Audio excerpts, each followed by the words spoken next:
برباد ہو گئے تھے۔ کاش لوگوں کو یہ بات سمجھ میں آ جائے، کاش بھائی اسلام آخرت سے جتنا تمہیں آخرت میں فائدہ پہنچاتا ہے اتنا ہی تمہیں دنیا میں بھی فائدہ پہنچاتا ہے۔ اسلام کے بغیر تم دنیا میں بھی خوشیاں حاصل نہیں کر سکتے۔ نبی صلی اللہ علیہ وسلم نے جب توحید کی دعوت دی نا عربوں کو،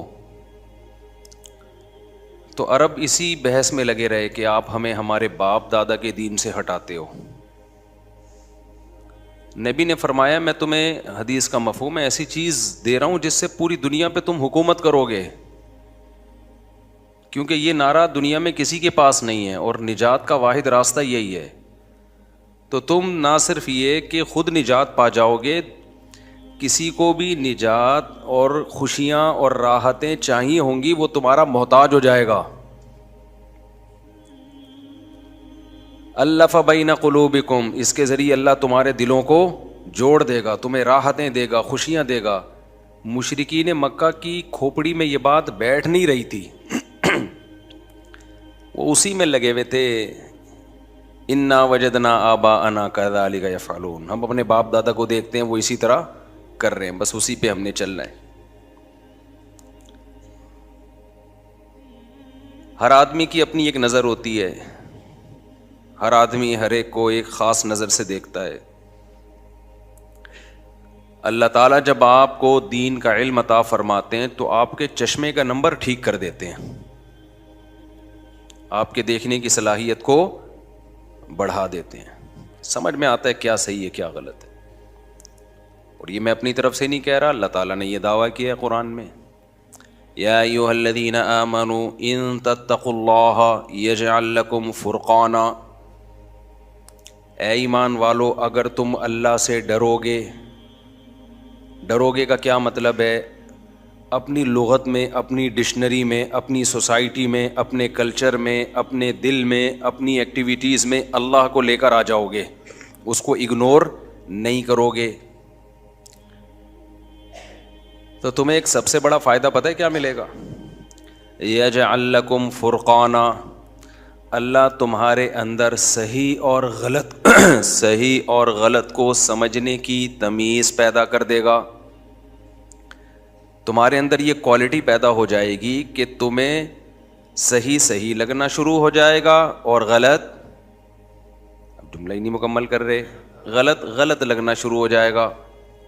یہ کوالٹی پیدا ہو جانا خدا کی قسم بڑی خاندانی کوالٹی ہے۔ یہ دنیا بربادی اسی چکر میں ہو رہی ہے، ان کو پتہ ہی نہیں چل رہا صحیح کیا ہے اور غلط کیا۔ آپ کو پتہ چل جائے کہ صحیح غلط کیا ہے تو سبحان اللہ۔ اگر آپ کو کھانے پینے میں پتہ چل جائے صحیح کیا ہے غلط کیا ہے تو صحت اچھی ہو جائے گی۔ پیسہ کمانے میں پتہ چل جائے کہ صحیح طریقہ کیا ہے غلط طریقہ کیا ہے، پیسہ آ جائے گا۔ ریلیشن کیسے مضبوط بنائے جاتے ہیں، اس کا صحیح طریقہ کیا ہے غلط طریقہ کیا ہے پتہ چل جائے تو ریلیشن اچھے ہو جائیں گے۔ کیا خیال ہے بھائی؟ جم جاتے ہو، ایکسرسائز کرنے کا صحیح طریقہ پتہ چل جائے اور غلط طریقہ پتہ چل جائے تو جان بنا لو گے۔ کیا خیال ہے؟ اگر پتہ ہی نہیں چلا، الٹے سیدھے ڈنٹ پیلٹ کے جو تھوڑے بہت ہڈیوں کے سیٹنگ ہے وہ بھی کیا ہو جائے گی؟ آؤٹ ہو جائے گی۔ آپ کو یاد ہوگا بچپن میں اسکولوں میں ایکسرسائز کرواتے تھے، یوں یوں گھماتے تھے، ابھی میں گھوم کے تو نہیں دکھا سکتا، کھڑے کھڑے نا یوں یوں گھماتے تھے، تو جن بچوں نے زیادہ کی ہے نا ان کے وہ گھوم گئے ہیں، وہ ان کے نٹ بولٹ ڈھیلے ہو گئے۔ ایکسرسائز کا ایک اصول ہمیشہ یاد رکھو، جو نیچرل آپ کی باڈی کی موومنٹ ہے نا اسی موومنٹ پہ ایکسرسائز کیا کرو، اس موومنٹ کو چینج کرنے کی کوشش بولو مت کرو۔ اللہ میاں نے جو ہمارے جوڑ بنائے ہیں نا وہ اپنے حساب سے بنائے ہیں کہ ہمارے حساب سے، تو اس کو چینج نہیں کرو۔ آپ اس کو چینج کرو گے نا تو آڑے ترچھے ہو جاؤ گے۔ یوگا میں کچھ ایکسرسائز ایسی ہوتی ہیں جو آدمی کو ٹیڑھا میڑھا کر دیتی ہیں ہمیشہ کے لیے، پھر سیدھا ہی نہیں ہوتا کبھی بھی وہ۔ تو کبھی بھی اپنی الائنمنٹ کو چینج کرنے کی کوشش مت کرو، جو جس کام کے لیے ہے۔ دیکھو نبی صلی اللہ علیہ وسلم نے فرمایا قرب قیامت میں کیا ہوگا، لوگ بیل پہ سواری کریں گے، تو بیل کہے گا الیہذا خلقتو، کہ اللہ نے مجھے اس کے لیے بنایا تھا. یعنی بیل کا کام لوگوں کو اپنی پشت پہ سوار کرنا نہیں ہے، اس کے لیے اس کو ڈیزائن نہیں کیا گیا. اس کے لیے گدھا گھوڑا ہے، اونٹ ہے. بیل میں اللہ نے جو پاور رکھی ہے نا، وہ کھینچنے کی پاور رکھی ہے. آپ اس کے پیچھے ہل لگا دیں اور زمین میں گاڑ دیں، وہ بیل اس کو کھینچ کے چلے گا. تو علماء نے اس حدیث سے نکالا ہے کہ اس حدیث کا جو اصل مفہوم ہے نا، وہ بیل پہ سواری نہیں ہے. اصل مفہوم یہ ہے کہ قرب قیامت میں الٹے پلٹے کام ہونا شروع ہو جائیں گے. جس کے لیے ہے نا بنایا گیا ہے، وہ کام نہیں کرے گا. کیا زبردست حدیث ہے. دیکھو آج یہ بالکل نظر آ رہا ہے کہ جس کا جو کام ہے وہ کام نہیں کر رہا. تو یہ بھی فرقان ہے. فرقان کا مطلب حق اور باطل کو سمجھنے کی صلاحیت. یہ غیر مسلم کے پاس نہیں ہے. آپ حیران ہو گئے، تبھی غیر مسلم اتنی ترقی کے باوجود تباہ ہو رہے ہیں. آپ کہہ سکتے ہو کدھر تباہ ہو رہے ہیں، میں بتاؤں گا آپ کو کیسے تباہ ہو رہے ہیں. تو ان کا تو پروگرام اتنی ترقی کے بعد سب بڑھ گیا بھائی، سارا پروگرام ہی بڑھ گیا ان بیچاروں کا. تو جس کو جس کام کے لیے پیدا کیا گیا ہے نا، وہ اگر اس کام کے علاوہ کسی اور کام میں لگے گا تو اس کا پروگرام بڑھ جائے گا. جس کو جس کام کے لیے پیدا کیا. اب بیل جو ہے اس میں اللہ نے طاقت رکھی ہے، وہ چیزوں کو کھینچ سکتا ہے. تو آپ اس کے پیچھے ہل چلائیں، کھینچیں، تو کیا کرے گا؟ وہ ہل چلا دے گا. یہ کام اونٹ سے لیں گے، اونٹ بڑھ جائے گا تھوڑے دنوں میں. اب قیامت کی یہ علامتیں آپ کو پاکستان میں بہت زیادہ ملیں گی. بائک بنائی تھی جاپان نے 2 بندوں کو بٹھانے کے لیے، لوڈ اٹھانے کے لیے نہیں. لوڈڈ گاڑیاں ان کی الگ ہوتی ہیں. پاکستان نے کیا کیا؟ پچھلا پہیہ نکال دیا اس کا اور اس کے پیچھے پورا رکشا لگا دیا، چنچی لگا دی. ایسا ہی ہے نا. اور اس پہ 10 بندے بٹھا دیے اور گانے لگا دیے اونچی آواز میں، تاکہ وہ پیچھے انجوائے بھی کریں. ایسا ہی ہوتا ہے نا.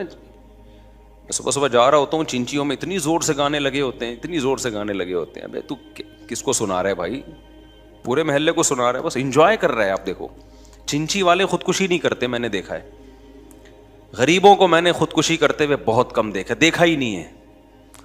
یہ جو کچھ کیسز آتے ہیں نا، غریب تھا غربت پہ خودکشی کر لی، وہ غربت پہ نہیں کی ہوتی ہے. یہ تو میڈیا بعض دفعہ پروپیگنڈا کرتا ہے غریبوں کو بدنام کرنے کے لیے. خودکشی کے کیسز مالداروں میں زیادہ ہیں، غریبوں میں بہت کم ہے. غریب انجوائے کرتا ہے، وہ عادت ہوتا ہے نا اس کو. جس چیز کی عادت پڑ جائے وہ اس کو، تو اس کا تھوڑی مسئلہ ہوتا ہے. تو زیادہ مسائل مالداروں کے ہیں خودکشی کے. اور جتنا مالدار ملک ہوگا نا، اتنا خودکشی کے ریشو زیادہ ہوں گے، بشرطے کہ اسلام نہ ہو. سعودی عرب بہت مالدار ہے، خودکشی کے کیسز نہ ہونے کے برابر ہے، کیونکہ اسلام بھی ہے. یعنی کلچر میں تو اسلام ہے نا ان کے. اگر اسلام کے بغیر دولت آئے گی نا، تو سمجھو ڈپریشن ڈبل آئے گی. ہمارے حضرت فرمایا کرتے تھے، یہ دولت ایک سانپ کی طرح ہے. سپیرا ہوگا تو سانپ رکھے، سپیرا نہیں ہے تو سانپ پالنے کی غلطی نہ کرے. آپ نے سانپ پال لیا، دولت رکھنے کا فن سیکھا نہیں علماء سے، بزرگان دین سے، کہ اس کے کیا سائیڈ ایفیکٹ ہیں، اس کے کیا فائدے ہیں. یہ تو علماء بتاتے ہیں، بزرگان دین بتاتے ہیں کہ اس کے کچھ سائیڈ ایفیکٹ بھی ہیں، اس کے کچھ فائدے بھی ہیں. تو علماء کو پتہ ہوتا ہے یہ سانپ ہے، تو اس سے فائدہ کیسے اٹھایا جا سکتا ہے. تو بزرگوں کے پاس رہ کے، علماء کے پاس رہ کے اس کا منتر سیکھیں پہلے. تو منتر سیکھیں گے، پھر دولت میں انجوائے کریں گے آپ. دولت ٹینشن نہیں دے گی، ورنہ دولت اوپر کی کھوپڑی خراب کر دیتی ہے. بہت سوں کی خراب ہو چکی ہے، پاگل ہو گئے ہیں وہ. انزائٹی ہے نا، انزائٹی. ان کو لوگ سمجھ رہے کہ خوش نہیں ہے، انزائٹی کے پیشنٹ بن چکے ہیں وہ، اور آگے ڈپریشن میں جانے والے ہیں تھوڑے دنوں میں. تو کیا کریں، اتنے سارے مضامین ایک ہی سب پہ کھچڑی پکی ہوئی ہوتی ہے. خیر، تو میں یہ عرض کر رہا تھا کہ وہ کیا عرض کر رہا تھا میں، ہاں. تو اب دیکھو قیامت کی علامات میں ہے کہ بیل پہ سواری ہوگی، حالانکہ وہ ہل چلانے کے لیے. تو بالکل اس کی مثال ہمیں اب نظر آ رہی ہے. چنچی جاپان نے بنائی تھی سوزوکی، وہ 2 بندوں کو بٹھانے کے لیے. ہم نے اس پہ پورا رکشا جوڑ دیا، چنچی جوڑ دی، گانے لگا دیے اونچی آواز سے، اور پھر کیسے صبح صبح انجوائے کرتے ہوئے جا رہے ہوتے ہیں. دوسرے کو ٹینشن دیں گے، خود ٹینشن نہیں لیں گے. اور ایک اور انجوائے کرتا ہے چنچی والا، وہ یہ کہ ہر اسٹاپ پہ آدھا گھنٹہ کھڑا رکھتا ہے چنچی کو. کتنی ٹینشن دے رہا ہوتا ہے نا پیچھے پیسنجر کو, خود ذرا سی بھی ٹینشن میں آتا ہے. اگر خود ٹینشن ہوتی تو آدھا گھنٹہ کھڑا رکھتا, خود بھی تو ٹینشن میں آتا نا, کہتے چلو بھائی نہ. اس کی صحت پہ کوئی اثر نہیں پڑتا, پیچھے کسی کا بچہ مر رہا ہے, کسی کو ایئرپورٹ پہنچنا ہے, کچھ بھی کرنا ہے نا, اس کی صحت پہ کوئی فرق نہیں پڑتا. بسوں والوں کی صحت پہ بھی کوئی فرق نہیں پڑتا. آپ اس کو پیچھے سے بولو بھائی تیرے کو نیمبو چٹاؤں, نکل تو چلانا, نہیں چلائے گا وہ. ان لوگوں سے سیکھو ٹینشن کیسے ختم ہوتی ہے, سمجھ رہے ہو؟ یہ وہ لوگ ہیں جو ٹینشن دینا جانتے ہیں, ٹینشن لینا کہتے ہیں دو, ٹینشن لو نہیں, بولنے دو. ہمیں یاد ہے 4K 4G میں جب ہم سفر کیا کرتے تھے نا, تو بہت لوگ گرمیوں میں بس بھری ہوئی بھی ہے, مزید پیسنجر کی جگہ بھی نہیں ہے, پھر بھی وہ نہیں چلاتا تھا. وہ کہتا تھا چھت پہ چڑھا دو لوگوں کو. تو پیچھے سے اتنی گالیاں مل رہی ہوتی تھیں اس کو, تو وہ دیکھتا بھی نہیں تھا, پیچھے مڑ کے دیکھتا بھی نہیں تھا. اس سے بہت عبرت ہمیں حاصل ہوئی کہ یار یہ وہ لوگ ہیں جو ٹینشن ہمیشہ دیتے ہیں, لیتے بیتے نہیں ہیں. دیکھو کل ایک بندہ آیا, بھی مجھے بندے کی مثال دینی ہے, وہ کیونکہ میں نے یہ مثال دی نا تو پورا بیان چینج ہو جائے گا. تو میں چاہ رہا ہوں جو ٹاپک ہے چینج نہ ہو, آپ کی ذمہ داری ہے کہ بندے کی مثال دینی ہے. کل ایک بندہ آیا, یہ بہت اہم مثال ہے, آپ کو بہت کچھ سیکھنے کا انشاءاللہ اس سے موقع ملے گا. تو خیر میں یہ عرض کر رہا تھا, اللہ میاں نے فرمایا کہ اگر تم اللہ سے ڈرو گے, یعنی اللہ کو اپنی زندگی میں لاؤ گے, ہر کام سے پہلے دیکھو گے اللہ کا اس میں حکم کیا ہے. ٹھیک ہے ہمارا دل چاہ رہا ہے, پہلے اللہ سے پرمیشن لے لیں کہ اللہ نے اس خواہش کو پورا کرنے کی اجازت دی ہے تو ٹھیک ہے, نہیں دی ہے تو نہیں کریں گے بھائی. شادی بیاہ ہے اور جتنے کاروبار ہے اور جتنے ہمارے معاملات ہیں, صبح و شام کے آپس کی گپ شپ کی محفلیں ہیں, بھائی کوئی ایسا کام نہ ہو جو اللہ کی مرضی کے خلاف. تو اللہ کہتے ہیں جس کے اندر یہ صفت پیدا ہو گئی تو ہم اسے دنیا میں ایک انعام دیتے ہیں, یجعل لکم فرقانا, اس کے اندر صحیح اور غلط کو سمجھنے کی صلاحیت پیدا کر دیتے ہیں. اس کو پتہ چل جاتا ہے صحیح کیا ہے اور غلط کیا ہے. جس کے اندر یہ صلاحیت نہیں ہوتی وہ کیا کرتا ہے؟ سوال پیدا ہوتا ہے, وہ اس کو نہیں پتہ چلتا صحیح اور غلط کا. تو پہلے تو میں مثالیں دے رہا تھا صحیح اور غلط کا سمجھنا ضروری کیوں ہے, پھر میں بتاؤں گا کہ لوگوں کو نہیں پتہ چلتا صحیح غلط کا. صحیح غلط کا سمجھنا اس لیے ضروری ہے کہ زندگی کے ہر شعبے میں ہمیں صحیح اور غلط کو سمجھے بغیر اگر ہم ٹریک پہ چلنا شروع کر دیں گے نا تو محنت بہت ہوگی, آؤٹ پٹ اس کا نہ صرف یہ کہ زیرو ہوگا بلکہ الٹا ہوگا. اب میڈیکل سائنس میں صحیح اور غلط کا ڈاکٹر اور ماہر حکیم بتاتے ہیں. حکیم کے ساتھ میں ماہر لازمی لگاتا ہوں کیونکہ حکیموں میں 2 نمبریاں بہت چل رہی ہیں آج کل, اس لیے میں ماہر لگا دیتا ہوں کہ کوئی صحیح ریلائبل حکیم ہو, ورنہ حکیموں کا آج کل معاملہ بہت بس دعوے ہیں دعوے.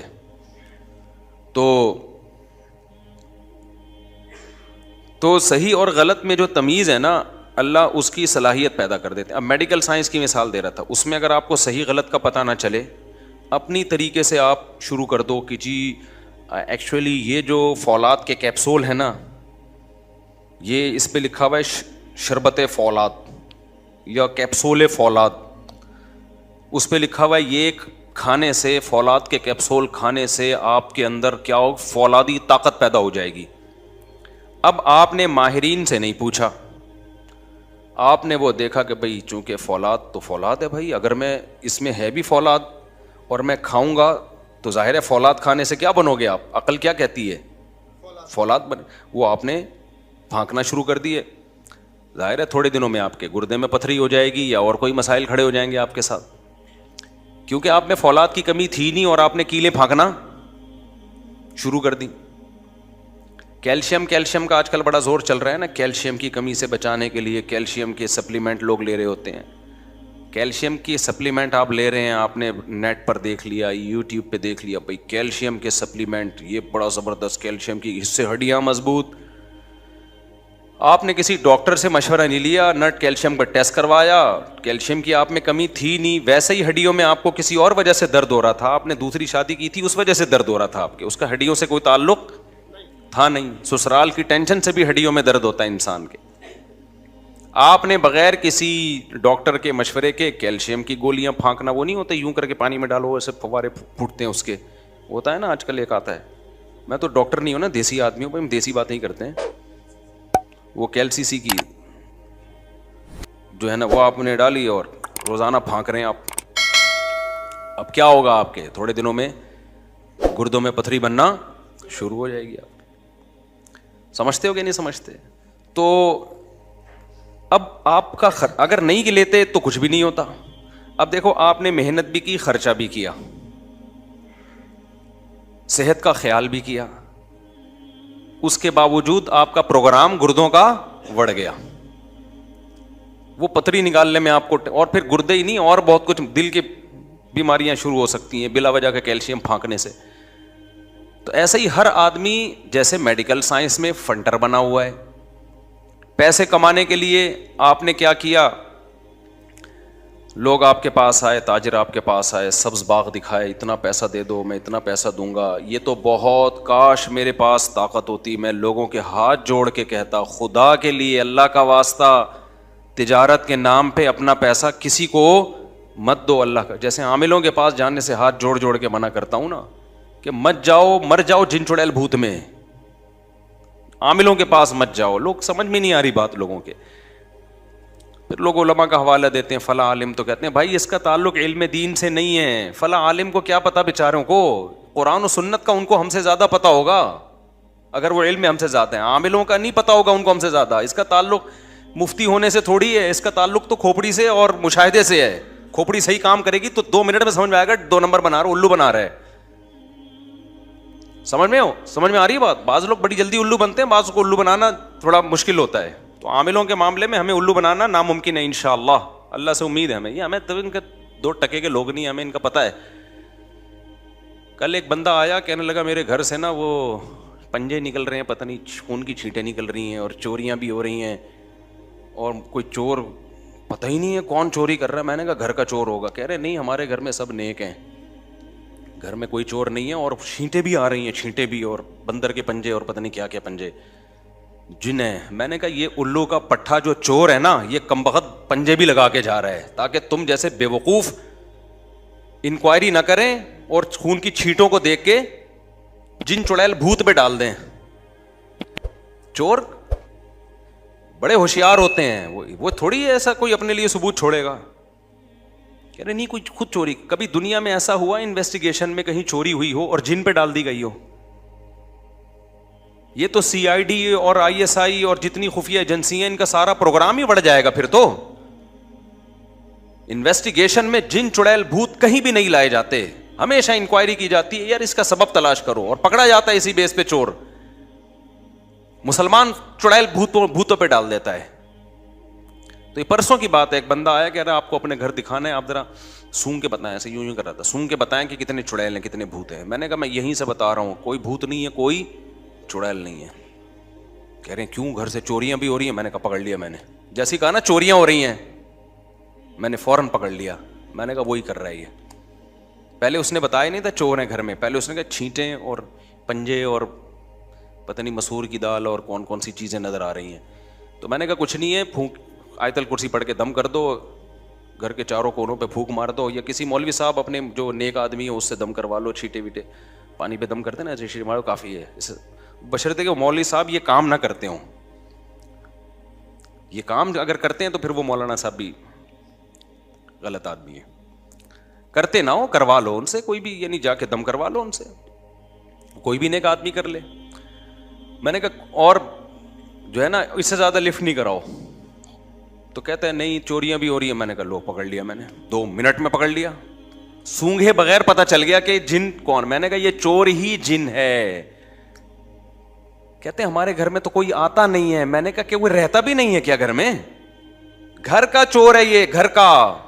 میں نے کہا یا تو خود تو چور ہے, بعض دفعہ چور خود آتا ہے پوچھنے کے لیے, یہ بھی بتا دوں آپ کو میں, چور خود انکوائری کر رہا ہوتا ہے. میرا ایک لیپ ٹاپ چوری ہوا, جس نے چوری کیا اس نے FIR کٹوائی کہ مفتی صاحب کا لیپ ٹاپ چوری ہو گیا ہے.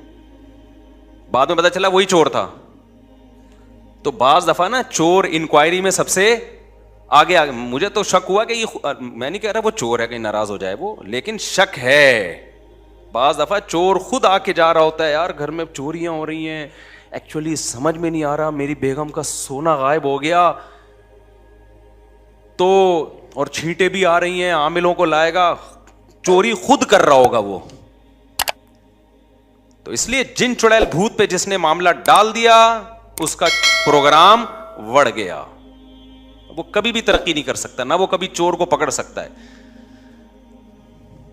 تو خفیہ کیمرے لگا دو ایسی جگہوں پہ, الماری کے اندر کیمرے لگا دو, کہیں کبھی نہ کبھی تو پکڑا جائے گا نا. خیر یہ کہاں چلے گئے ہم.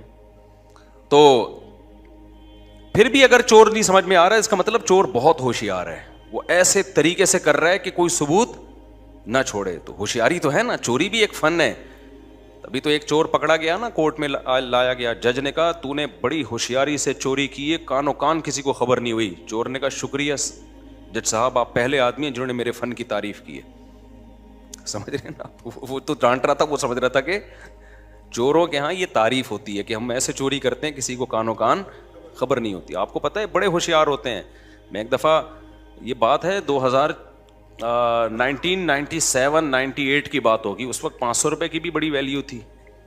میں اپنے کسی ریلیٹو سے ملنے کے لیے گیا, مدرسے کی چھٹی تھی, انہوں نے مجھے بچہ سمجھ کے 500 روپے ہدیہ دے دیے نا, اپنے ہی قریبی رشتے دار تھے. میری خالہ تھیں کیا اس میں, وہ تو خالہ نے مجھے 500 روپے گفٹ دے دیے. خالہ سے ملنے گیا تھا, ہم بڑے زبردست طریقے سے نا رکھے میں جیب میں. اس وقت ہمارے لیے 500 روپے بڑی بات تھی, طالب علم کے لیے تو 500 روپے ایسے ہے جیسے کروڑوں خربوں روپے کا مالک بن گیا وہ.